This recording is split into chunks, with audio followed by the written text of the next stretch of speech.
একটা সময় পর মানুষের কষ্ট প্রকাশ করার ভাষা হারিয়ে যায়। কথাগুলো গলায় আটকে থাকে, কিন্তু কেউ শুনতে পায় না। অনেকেই ভাবে যে কাঁদতে পারে না, সেই মানুষ তত শক্ত। আসলে সেই সবচেয়ে দুর্বল।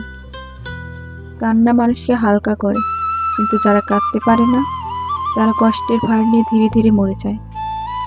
কখনো কখনো ভিতরে এমন এক শূন্যতা জন্ম নেয় যেখানে কোনো শব্দ পৌঁছায় না।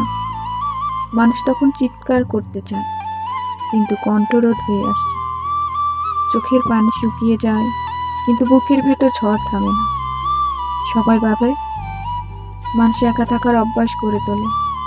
সত্যি কথা হলো, একা থাকার যন্ত্রণা কেউ স্বেচ্ছায় বেছে নেয় না। জীবন তাকে একা হতে শেখায়।